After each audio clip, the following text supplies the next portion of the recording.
नमस्कार दोस्तों, स्वागत है आपको अपने चैनल एग्जाम हैप्पी में। दोस्तों, आज की इस वीडियो में मैं आपके लिए बहुत ही महत्वपूर्ण वीडियो लेकर के आपके बीच उपस्थित हूं। यदि आप किसी भी स्टेट की टेट परीक्षाएं देते हैं, या यूपी टेट हो, एमपी टेट हो, आपका बी टेट हो, जे टेट हो, सी टेट हो, तो उसमें पेडागोगी के अंतर्गत जो है कि एक प्रश्न आपके बुद्धि लब्धि से आते हैं। वो बुद्धि लब्धि से जो प्रश्न आपके बीच निकल करके आते हैं, वो यदि आपके न्यूमेरिकल टाइप के, सांख्यिकी टाइप के होते हैं, तो आपको बनाने में बहुत ही समस्याएं होती है और आप उसको नहीं बना पाते हैं।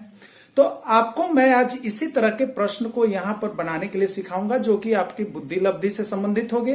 तो उससे एक प्रश्न आपको अवश्य ही आते हैं, जो कि एक होता है कि आपको एक बच्चे की बुद्धि लब्धि 140 है तो वह किस प्रकार का बच्चा है, बच्चे की बुद्धि लब्धि जो है 120 है तो वह किस प्रकार का बच्चा है। तो ये मैं नेक्स्ट वीडियो में आपको दूंगा। अभी मैं आपको बताने वाला हूं कि इससे संबंधित जैसे आपकी बुद्धि लब्धि दे दी जाए, मानसिक आयु दे दी जाए और वास्तविक आयु दे दी जाए, तो उसका एज क्या है आपसे पूछा जाता है, वास्तविक आयु क्या है पूछा जाता है। मैं इन प्रश्नों को लेकर के आपके बीच यहाँ पे उपस्थित हूं, जो कि बहुत ही रोमांचक प्रश्न है और आपके लिए बेहद महत्वपूर्ण प्रश्न है यदि आप किसी भी शिक्षक पात्रता परीक्षा की तैयारी करते हैं तो चलिए दोस्तों, आज हम लोग बहुत ही अच्छी चीज सीखने वाले हैं। वो है आपको बुद्धि लब्धि से संबंधित प्रश्नों को हल करना। तो सबसे पहले मैं आपको बुद्धि लब्धि के संबंध में कुछ बता दूं कि बुद्धि लब्धि जो होती है सभी बच्चों को उम्र के अनुसार नहीं होती है।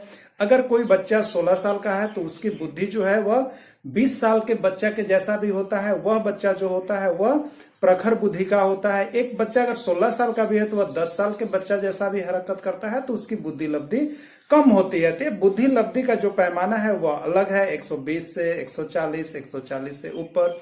एक सामान्य बच्चा जो होता है वह 120 के अंतर्गत रहता है।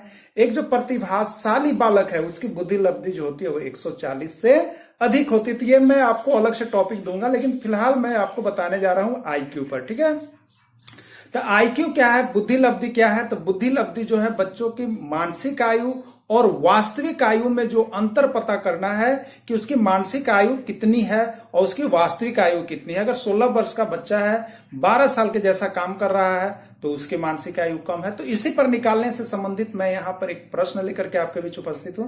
तो चलिए वीडियो के अंत तक बने हुए रहिएगा आप, और आज जो है यहाँ पर बुद्धि लब्धि से संबंधित प्रश्न को आप बनाने के लिए सीखेंगे। तो आइए यहाँ पे चलते हैं प्रश्न की ओर। देखिए, यहाँ पे मैंने लिख दिया है बुद्धि लब्धि, जिसको अंग्रेजी में कहते हैं इंटेलिजेंस कोशेंट, से संबंधित प्रश्न को बनाने का नियम। ठीक है, यहाँ पे देखिएगा बुद्धि लब्धि परीक्षण में 16 साल का एक बच्चा है। प्रश्न को देखिए, जब भी थोड़ा सा अच्छा से पढ़ेंगे, 16 साल का बच्चा है।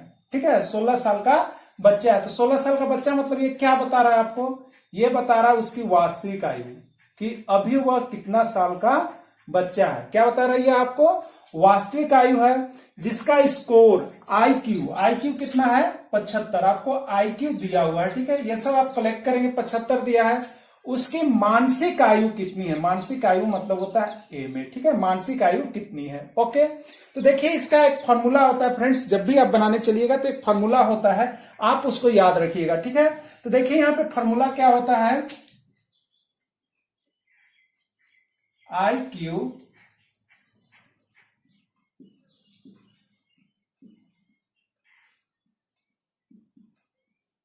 आईक्यू इंटेलिजेंस कोशेंट, यानी बुद्धि लब्धि। क्या होता है, बुद्धि लब्धि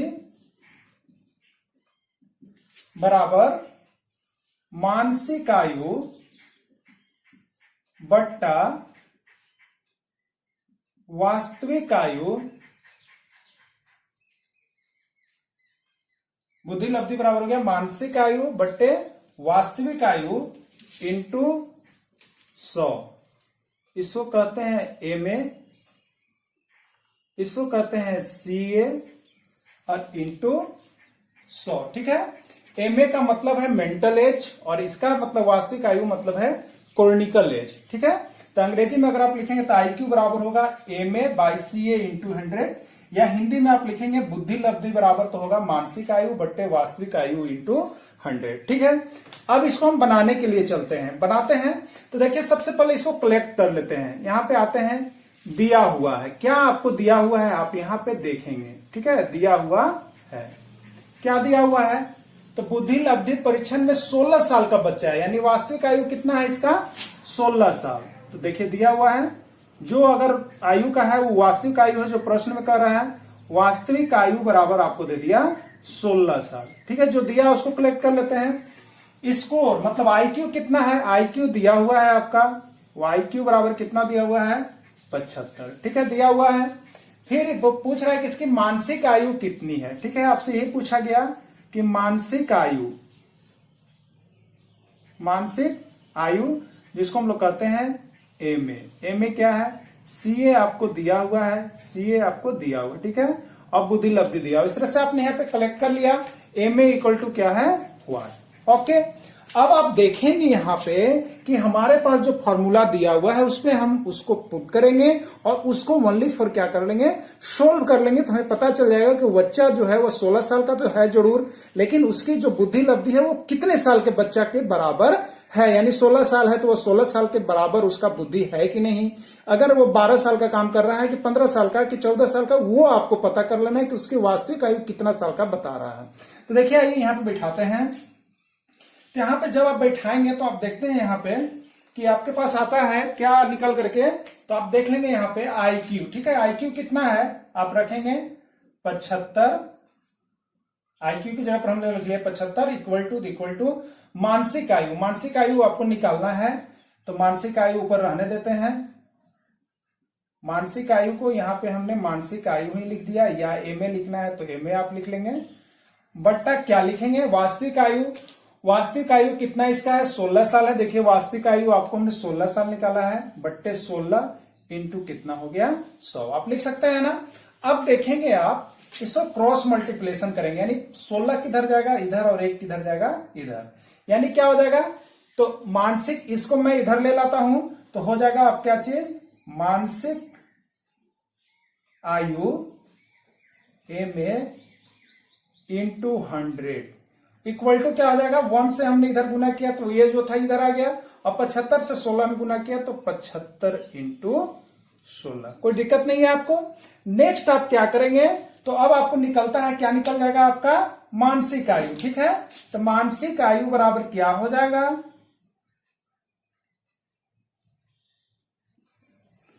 मानसिक आयु बराबर हो जाएगा 75 गुने 16, इधर जो है वही रहेगा, जो बट्टा में है, जो यहां पर गुना में है, मानसिक आयु के साथ गुना में 100 है, वो कहां चला जाएगा भाग में, तो बट्टा हो जाएगा आपका 100। ठीक है, अब आप क्या करेंगे, काट लेंगे, 25 से कटेगा, 25 तिया 75, 25 चौके 100, अब 4 चौके 16। ठीक है, आपके पास क्या बच गया, 3 गुने 4, क्या हो जाएगा 3 गुने 4 12, और ये वायु है मानसिक आयु वर्ष में बताया जाएगा 12 वर्ष, यानी वह बच्चा जो है वह कितने साल के अंतर्गत काम कर रहा है, तो उसकी बुद्धि जो है 12 वर्ष के बच्चा के बराबर है। ठीक है, तो आपको निकल गया, तो यहाँ पे आपका निकल गया कि मानसिक आयु कितना है, तो मानसिक आयु उसका कितना है, आप यहाँ पर लिख सकते हैं 12 वर्ष, यानी उस बच्चे की मानसिक आयु जो है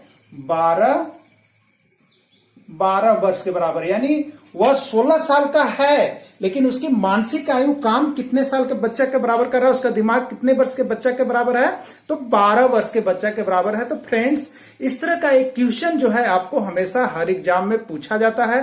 तो यदि इस तरह का प्रश्न आपको आता है तो आप बेहिचक इस तरह के फॉर्मूलेट पर सॉल्व कर देंगे, आपका 1 मार्क्स जो होता है वो आ जाएगा। और 1 मार्क्स मतलब समझिए कि आप 5000 बच्चों से 10,000 बच्चों से पीछे आपका रैंक बन जाता है, जो कि आपको फेल कर जाते हैं या रिकॉर्ड खराब हो जाता है। तो इसलिए आप रिकॉर्ड अच्छे बनाने के लिए इस तरह के प्रश्न को जरूर हल करेंगे। आप इससे कतई भी पीछे नहीं आएंगे कि मैं ये प्रश्न के बदला दूसरा प्रश्न बना लूंगा, मैं ये प्रश्न को नहीं आता नहीं बनाऊंगा। मैं आपके साथ हाजिर हूं, रणधीर कुमार मिश्रा, आपको यहाँ पे शिक्षक बनाने के लिए। तो आप अवश्य ही पात्रता परीक्षा पास करेंगे। तो देखिए दोस्तों, बुद्धि लब्धि से जो मैंने अभी बताया उससे क्या कुछ आपको आ सकता है, मैं इतना ही से आपको कुछ बता रहा हूं। सबसे पहला चीज आता है कि बुद्धि लब्धि के प्रणेता कौन थे। ठीक है, बुद्धि लब्धि जो है वो किसने प्रतिपादन किया, तो ये टर्मन कौन थे, टर्मन नामक वैज्ञानिक ने 1916 में सबसे पहली बार जो है बुद्धि लब्धि का प्रतिपादन किया, जिन्होंने यह बताना चाहा कि बच्चे होते हैं कुछ ज्यादा उम्र के, लेकिन किसी की बुद्धि कम होती है और किसी की बुद्धि ज्यादा होती है। यानी कहने का तात्पर्य है कि अगर कोई बच्चा 20 साल का है लेकिन वह 40 वर्ष के आदमी से भी ज्यादा बुद्धि का काम वह करता है, ठीक है। लेकिन कोई बच्चा 20 साल का है, वह 5 साल के बच्चा जैसा भी उसका दिमाग होता है और वह ज्यादा विकसित नहीं हो पाता है। तो इसका आईक्यू का लेवल जो है अलग अलग होता है। मैं वो आपको अगले वीडियो में दे दूंगा कि किसका आईक्यू कितना है, किसका आईक्यू कितना, तो किस प्रकार का बच्चा है। मैं यहाँ पे आपको सिर्फ एक फॉर्मूला बताने आया था। दूसरा प्रश्न क्या आता है कि आईक्यू का सूत्र क्या होता है, आपको दे देगा आईक्यू बराबर MA/CA × 100। आप यहाँ पे देख रहे हैं आईक्यू बराबर MA/CA × 100, वहां पे लिख देगा। आपको नहीं आता है तो आईक्यू बराबर लिख देगा CA/MA × 100, आईक्यू CA बराबर लिख देगा MA/IQ × 100। तो यदि आप सूत्र जानते हैं आईक्यू बराबर MA/CA × 100, तो आप इस पे एक प्रश्न, एक तो सूत्र का आ जाता है, एक बनाने के लिए आ जाता है, एक आ जाता है कि किसने किया। तो ये 3 प्रश्न इससे निकल करके आपके बीच इतने ही छोटे से प्रॉब्लम से बन जा रहे हैं। तो फ्रेंड्स, यदि आप किसी भी शिक्षक पात्रता परीक्षा या शिक्षक बनना चाहते हैं तो अभी जो pedagogy, child development in pedagogy के अंतर्गत आपको जो प्रश्न पूछा जाता है, वो एक प्रश्न आप इसको अवश्य ही बना लेंगे, जिससे आपकी क्या होगी कि 1 नंबर आपकी फिक्स हो जाती है। और 1 नंबर से आप जानते हैं कि दुनिया नहीं जहान आप बदल सकते हैं। तो दोस्तों, यदि आपको यह वीडियो अच्छी लगती है तो आप अपने मित्र रणधीर कुमार मिश्रा को एक लाइक करेंगे और नहीं तो चैनल को सब्सक्राइब करेंगे, जिससे मेरा मोटिवेट बढ़े और मैं इंस्पायर होकर के आपके लिए इसी तरह का वीडियो बनाता रहूं। Thanks for watching this video. फिर मैं मिलूंगा आपसे नेक्स्ट वीडियो के साथ। तब तक के लिए जय हिंद, जय भारत, बाय बाय।